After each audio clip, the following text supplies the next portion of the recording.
Nous sommes assis en cette nuit du 4 novembre 2025, au cœur du désert chaud du Nevada, sur des pierres brûlantes qui conservent encore la chaleur du jour. Le feu de camp crépite avec vigueur, émettant des sons nets et joyeux, tandis que la fumée s'élève en volute paresseuse vers le ciel. L'arôme du cacao chaud que je viens de te verser se mêle intimement à cette fumée, emplissant l'air tout autour de nous d'une douceur réconfortante. Au-dessus de nos têtes, le firmament est d'un noir absolu, constellé d'étoiles qui scintillent comme d'innombrables diamants sertis dans un voile d'ébène. La brise fraîche de l'automne caresse doucement la peau, apportant une légèreté revigorante. C'est à cet instant précis que je commence à te narrer une histoire qui s'étend depuis le tout premier instant de l'univers jusqu'à peut-être cette nuit même. Il s'agit d'une épopée merveilleuse autour d'une explosion de rayons gamma. Lorsque, soudainement, un éclat de rayonnement gamma jaillit dans le cosmos, les astronomes du monde entier exultent, car cela signifie que nous nous approchons des secrets les plus anciens de la création. Cette histoire débute il y a 13,8 milliards d'années, à une époque où l'univers était encore dans sa prime jeunesse, où tout ne faisait que commencer. À cette ère lointaine, l'univers entier était 1 million de fois plus chaud que le noyau du Soleil et incomparablement plus dense que le noyau d'un atome. Imaginez un immense chaudron primordial où bouillonnaient des ondes torrides, où des bulles montaient en gargouillant bruyamment. Dans cette soupe originelle dansaient et nageaient de minuscules fluctuations quantiques, semblables à de petits poissons agiles. La plupart de ces fluctuations s'évanouissaient aussitôt, mais en certains endroits, la compression devint extrême. Là, les régions se contractèrent, se tordirent, donnant naissance à de petits trous noirs primordiaux qui agissaient comme des bombes à retardement. Ces trous noirs n'avaient besoin ni d'une étoile mourante ni d'une explosion de supernova, ils surgissaient purement du chaos initial. Certains étaient légers comme des grains de poussière, d'autres lourds comme des montagnes entières. Le héros de notre récit nocturne est un spécimen colossal, aussi imposant que la tour Eiffel. Nous le nommerons simplement Tour Eiffel. La tour Eiffel naquita avec une masse de 10 puissance 17 kg, soit 10 milliards de kilogrammes. Elle était 1 million de fois plus petite qu'un atome, mais néanmoins 2 fois plus lourde que la grande pyramide de Gizeh. Dès l'instant de sa naissance, elle dériva solitaire à travers les ténèbres de l'univers, observant en silence le déroulement du temps. Elle traversa l'époque obscure où aucune étoile ne brillait encore. Elle entendit le tourbillonnement colossal et le grondement assourdissant lors de la formation des premières galaxies. Elle huma la poussière et les gaz qui, plus tard, composeraient notre système solaire. Elle ressentit les battements de cœur des premières vagues se brisant sur les rivages de la Terre naissante. Durant ces 13,8 milliards d'années, la tour Eiffel n'accomplit qu'une seule chose, mourir lentement. Je vais maintenant te révéler, comme un secret précieux, la manière dont elle meurt. Ce mystère fut percé par Stephen Hawking en 1974, dans une petite pièce à Cambridge.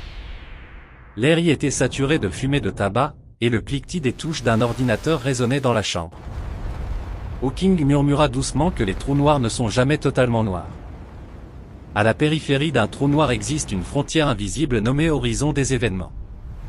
Près de cette limite, l'espace n'est jamais calme, il ondule perpétuellement, tel un océan souterrain agité de petites vagues. Chaque seconde, des milliards de paires de particules et d'antiparticules naissent du vide et s'annihilent immédiatement, plus vite qu'un battement de cils.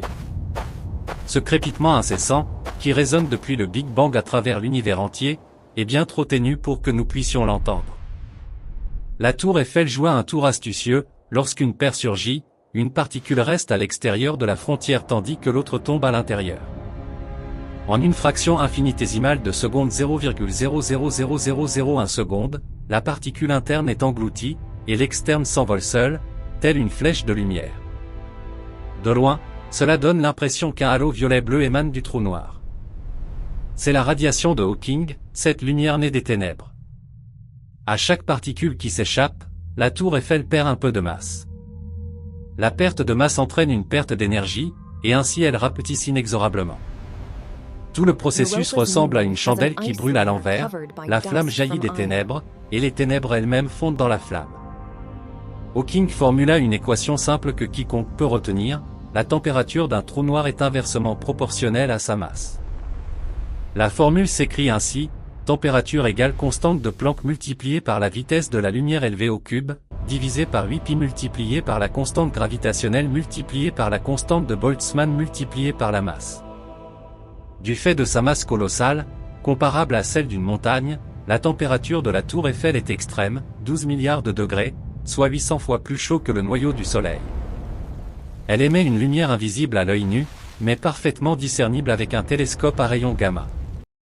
Elle est si chaude qu'elle doit bientôt périr. Tu te demandes peut-être pourquoi elle n'a fondu que lentement pendant 13 milliards 800 millions d'années, et pourquoi elle s'apprête à exploser précisément maintenant. La réponse figure dans un article de 10 pages publié le 11 septembre 2025 dans la revue Physical Review Letters. 4 chercheurs Michael Baker, Joachim Iguazruan, Aidan Simon et Andrea Tam de l'Université du Massachusetts à Amherst ont travaillé toute la nuit. Devant eux trônaient des tasses de café froid, et ils chuchotaient avec excitation. Ils se demandaient ce qui arriverait si un trou noir enfilait une veste. Cette veste est faite de charges sombres.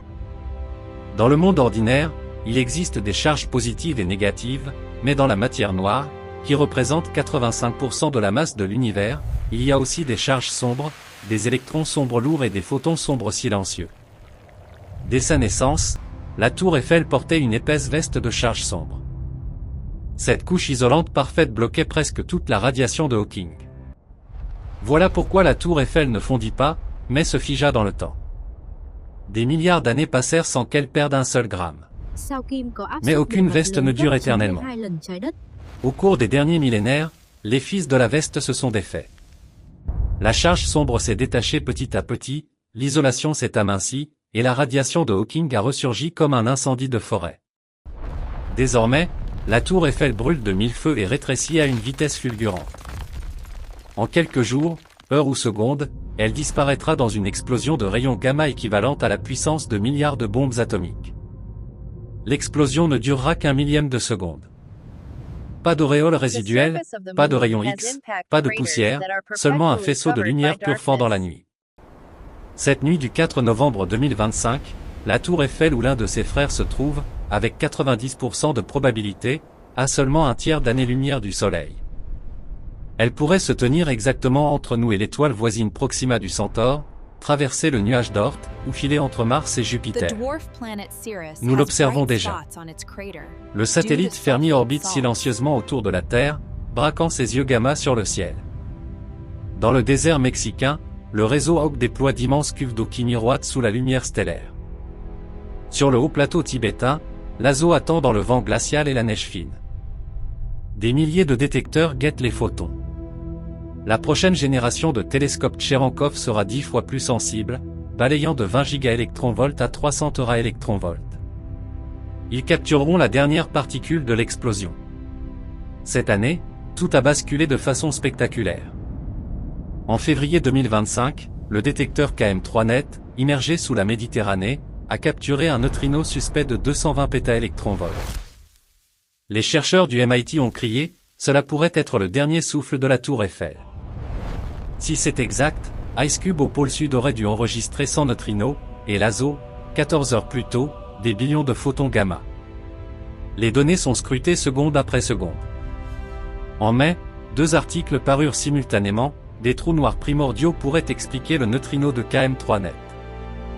Si la tour Eiffel explosait à 50 millions de kilomètres de la Terre, une trilliard de neutrinos correspondrait exactement à l'observation. En septembre, l'équipe d'Amherst frappa à nouveau, la probabilité de 90% en 10 ans n'est plus une théorie. Hawk a abaissé la limite supérieure des explosions à 3004 cents par parsec cube par an, et l'Azo la poussera bientôt à 1200 cents. Dès qu'un trou noir entrera en vue, le monde entier le saura. Ce soir, l'Azo a achevé l'analyse de 3 ans et demi de données célestes publiées le 2 novembre 2025 dans un article record. Aucun excès majeur, mais la nouvelle limite supérieure descend à 181 explosions par parsec cube par an avec 99% de confiance, le seuil le plus strict jamais atteint. Ils annoncent que, dans 3 ans, avec 99% de certitude, nous capturerons une explosion dans un parsec cube. Si, cette nuit ou demain, ou lors d'une des nuits restantes de 2025, un flash gamma d'un millième de seconde apparaît sans trace résiduelle, le monde entier saura que Hawking avait raison. Les trous noirs rayonnent, et les trous noirs primordiaux existent bel et bien. Ils ont survécu avec l'univers. Ils forment une partie, peut-être la totalité, de la matière noire, maintenant les galaxies en rotation. Le monde sombre des électrons sombres et des photons sombres murmure juste à côté de nous. Alors, les alarmes hurleront dans les salles de contrôle. Les tasses de café tomberont et se briseront. Les scientifiques s'enlaceront, pleureront de joie. Partout sur Terre, les manchettes proclameront « Nous avons vu la première lumière du temps ». Lève maintenant les yeux. La tour Eiffel est à moins d'une année-lumière, plus petite qu'un atome mais lourde comme une montagne, comptant ses dernières secondes. Son voyage de 13,8 milliards d'années s'achève et nous offre une lumière. Serre fermement ta tasse de cacao et prépare-toi, le ciel va s'illuminer. Nous vivrons ensemble l'explosion la plus belle, la plus brève et la plus ancienne de l'histoire humaine. L'histoire n'est pas finie, mais le feu s'éteint et le cacao est vide. La prochaine fois que nous capturerons l'instant de l'explosion de la tour Eiffel, que se passera-t-il ensuite? Comment ouvrirons-nous la porte du monde sombre? Allonge-toi maintenant, regarde les étoiles. Murmure à l'univers, tour Eiffel, si tu exploses cette nuit, cligne une fois de l'œil. La nuit du désert est silencieuse, mais plus obscure. Entre des milliards d'étoiles, nous avons allumé une histoire scintillante. Le 4 novembre 2025, cette nuit, elle peut devenir réalité. Pour rendre l'histoire encore plus complète, ajoutons quelques détails scientifiques afin que tu comprennes mieux. Les trous noirs primordiaux naissent à l'aube de l'univers, quand les fluctuations de densité sont gigantesques. Certaines régions s'effondrent directement en trous noirs. Ils n'exigent pas la mort d'une étoile, mais surgissent des fluctuations quantiques. La formule de la radiation de Hawking est température égale constante de Planck fois vitesse de la lumière au cube, divisé par 8π fois constante gravitationnelle fois constante de Boltzmann fois masse. Plus la masse est faible, plus la température est élevée. La tour Eiffel pèse 10 puissance 15 kg et se tient au seuil de l'explosion. L'idée de la veste de charge sombre provient d'un modèle jouet nommé électrodynamique quantique sombre. Il inclut des photons sombres et des électrons sombres lourds. La charge sombre place le trou noir dans un état quasi extrême. La température chute presque à zéro, et l'évaporation s'arrête. Quand la veste se déchire, la radiation explose comme un volcan longtemps réprimé. Parmi les instruments d'observation figurent non seulement ceux que j'ai cités, mais aussi le détecteur de neutrinos IceCube, enfoui dans la glace antarctique, capturant les neutrinos ultra-énergétiques. Le satellite Fermi scrute les rayons gamma depuis plus de 15 ans. L'ASO compte plus de 5000 détecteurs couvrant une surface équivalente à 50 terrains de football. L'événement KM3net du 13 février 2023 confirmé en février 2025 dans Nature affichait 220 pétaélectronvolts, c'est le neutrino le plus énergétique jamais mesuré. S'il provenait d'un trou noir primordial, l'ASO aurait dû détecter des milliards de rayons gamma, or les données récentes n'en montrent aucun excès. Les limites sont donc plus strictes. L'équipe d'Amherst affirme que les trous noirs à charge sombre peuvent survivre jusqu'à aujourd'hui, avec une probabilité d'explosion atteignant 90% en 10 ans. Cela explique non seulement la matière noire, mais révèle aussi de nouvelles particules, car la radiation d'explosion porte l'empreinte de toutes les particules, y compris les inconnus sombres. Si l'explosion survient, la lumière se propage à la vitesse de la lumière. D'une année-lumière, il lui faut 1 an pour nous parvenir. L'énergie libérée atteint 10 puissance 32 erg, pure radiation gamma avec un pic à 100 mégaélectronvolts. Tous les télescopes du monde sonneront l'alarme en chœur. Les scientifiques analyseront la courbe de lumière et confirmeront qu'il s'agit bien de radiation de Hawking. Alors, les manuels de physique seront réécrits. La gravité quantique franchira un bond géant, et le mystère de la matière noire sera résolu. Notre génération pourrait assister en direct à la mort d'un reliquat de la naissance de l'univers. Ce serait le plus grand moment de l'humanité. Le vent du désert forcit, les étoiles brillent plus intensément. Serre ma main, nous attendons ensemble cette lumière. L'histoire de l'univers débuta il y a 13,8 milliards d'années, elle pourrait s'achever cette nuit devant tes yeux et les miens, pour ouvrir un chapitre nouveau. En octobre 2025, les chercheurs ont publié une nouvelle recherche avec l'ASO, 3585 jours de données passées au peigne fin, aucune explosion.